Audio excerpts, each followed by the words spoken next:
వాళ్ళ ఇంటికెళ్ళి ఎంక్వైరీ చేద్దాం. అందులో మా పాప ఎవరో తెలుసుకుందాం. పదండి. నువ్వొస్తానంటే గుండమ్మా, నీకు అసలు ఆరోగ్యం బాగోలేదు కదా. నా ఆరోగ్యం కంటే ఇప్పుడు నా కూతురే నాకు ఎక్కువ ముఖ్యం. వెళ్దాం పదండి. వద్దమ్మా, ముగ్గురం కలిసి వెళ్తే ప్రాబ్లం అవుతుంది. ఎందుకు ప్రాబ్లం అవుతుందన్నయ్య? అతను చెప్పింది కూడా నిజమే గుండమ్మా. ఇప్పుడు వాళ్ళ దగ్గరికి వెళ్ళి ఏం అడగాలి? ఈ అమ్మాయి మీ సొంత కూతురేనా, ఎక్కడైనా దొరికిందా అని అడిగితే ఏ తల్లిదండ్రులు ఒప్పుకుంటారు? తిరిగి మన మీదే కేసు పెడతారు. నీకెందుకు, నేనున్నాను కదా. నేను వెళ్ళి డిపార్ట్మెంట్లో ఎంక్వైరీ చేస్తాను. ఏమాత్రం డౌట్ అనిపించినా మీకు కాల్ చేసి మిమ్మల్ని పిలుస్తాను. మీరే మాట్లాడొచ్చు. సరే అన్నయ్య, కానీ త్వరగా ఎంక్వైరీ చేసి పెట్టండి అన్నయ్య. సరేనమ్మా, ఎలాగైనా నీ కూతురు నీకు అప్పచెప్తానని గతంలో నీకు మాట ఇచ్చాను. మళ్ళీ చెప్తున్నాను, ఖచ్చితంగా నీ ప్రయత్నం ఫలిస్తుంది. నీ కూతురు నీ దగ్గరికి చేరుతుంది. వస్తానరా. వస్తాను అంకుల్. పల్లవి నా కూతురు కాదా? మరి నా మనసెందుకు ఇప్పటికీ అదే చెప్తోంది? సరే ఊరుకోగుండమ్మా, ఎటు ఎంక్వైరీ అవుతుంది కదా, ఖచ్చితంగా దొరుకుతుందిలే అమ్మాయి. అన్నట్టు నాకు చిన్న పని ఉంది, నేను బయటికి వెళ్ళొస్తాను. గుండమ్మని జాగ్రత్త చూసుకో వైష్ణవి.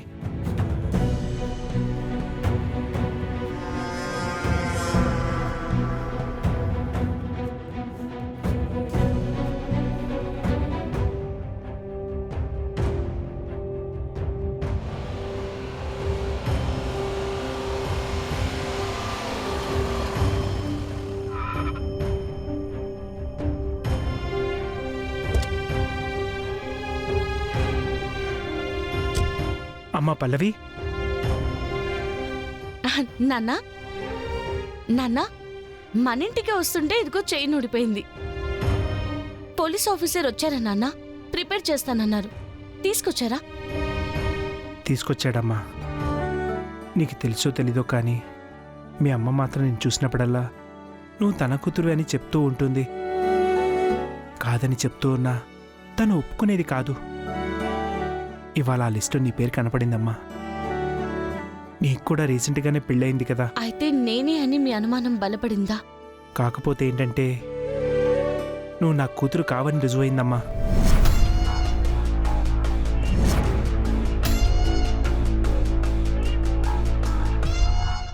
ఎలా నాన్న? మా పాప డేట్ ఆఫ్ బర్త్ 2004లో పుట్టింది, కానీ నీ డేట్ ఆఫ్ బర్త్ 2003 అని ఉందమ్మా. 2003 అనుందా? అవునమ్మా, నీ డేట్ ఆఫ్ బర్త్ అదే కదా. మ్యారేజ్ సర్టిఫికెట్లు రిజిస్ట్రేషన్ అప్పుడు కూడా నా డేట్ ఆఫ్ బర్త్ 2004 అని రాశాను కదా. 2003 అని ఉండడం ఏంటి? ఆ లిస్ట్లో ఉన్న వాళ్ళు ఎవరు మా కూతురైనా సరే నువ్వు కూడా మా కూతురువేనమ్మా. తను కూడా వస్తే మాకిద్దరు కూతుర్లు. నువ్వు పెద్ద కూతురువి, తను చిన్న కూతురు అవుతుంది. మీ అసలు కూతుర్ని నేనే నాన్న. అసలు డేట్ ఆఫ్ బర్త్ ఎలా మారింది?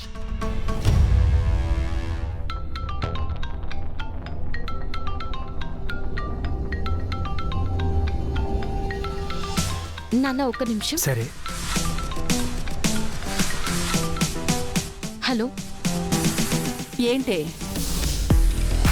ఆ స్వామీజీ చెప్పిన గుర్తులు పట్టుకొని పోలీస్ ఆఫీసర్ లిస్ట్ ప్రిపేర్ చేయించి తీసుకొస్తే అందులో నీ పేరుంటుంది. ఆటోమేటిక్గా నువ్వు చెప్పకుండానే నువ్వే గుండమ్మ కూతురువి అన్న విషయం వాళ్ళకి తెలిసిపోతుంది అని కలలు కంటున్నావా? ఆ ప్రమాదం వస్తుందని తెలిసి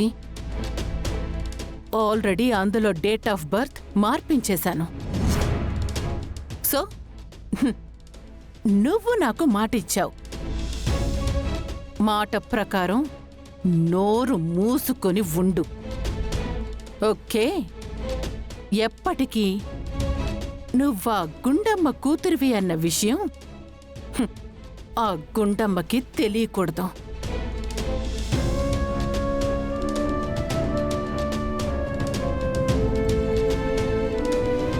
ఎవరమ్మా? ఏంటి ఫోన్ రాగానే అలా అయిపోయావు? ఎవరు మాట్లాడింది?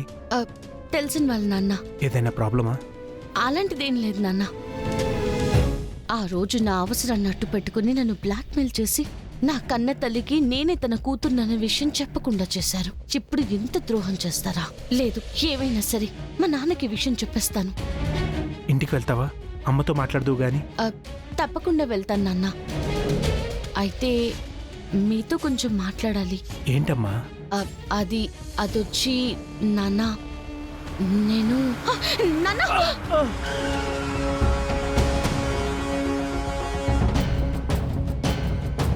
నాన్న మీకేం కాలేదు కదా? నాకేం కాలేదమ్మా. ఇవాళ మీరు లేచిన వేళ విశేషం చాలా బాగుంది బాబు. జాతకంలో ఏదైనా దోషాలు గండాలు ఉన్నాయేమో చూపించుకోండి. అలాంటి గండాలు ఉన్న వాళ్ళకి సడన్గా ఇలాంటి ప్రమాదాలు మీదకొస్తాయి. ఈ అమ్మాయి ఉంది కాబట్టి త్రుటిలో తప్పింది, లేదంటే ఈ పాటికి ఏమై ఉండేదు.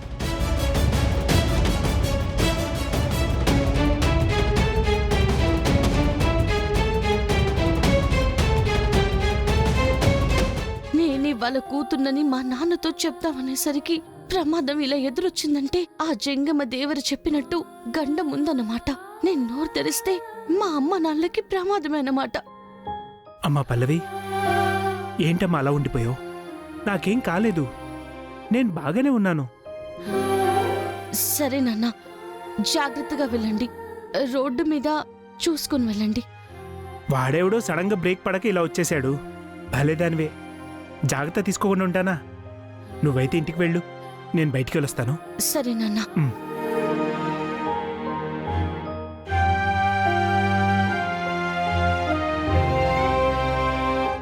లేదు, ఎవరైనా పెద్ద స్వామీజీని కలిసి ఈ గండానికి ఏదో ఒక పరిహారం చేయించాలి.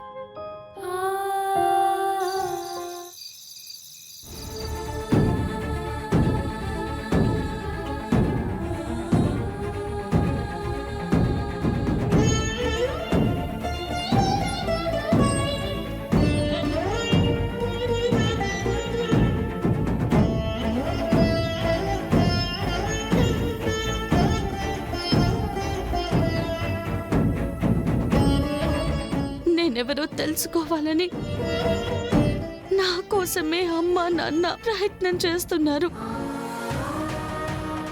నేనే అని చెప్పలేని పరిస్థితిలో ఉండిపోయాను. భగవంతుడా, కన్న తల్లి కళ్ళ ముందే ఉన్నా నేనే నీ కూతుర్నని చెప్పి అమ్మ అని పిలవలేని పరిస్థితుల్లో నన్నుంచావు. కన్న కూతురు తన కళ్ళ ముందే ఉన్నా గుర్తుపట్టలేని స్థితిలో ఆ తల్లి నుంచావు. ఏదెక్కడి న్యాయం స్వామి? దీనికి ఎప్పుడు అంతం?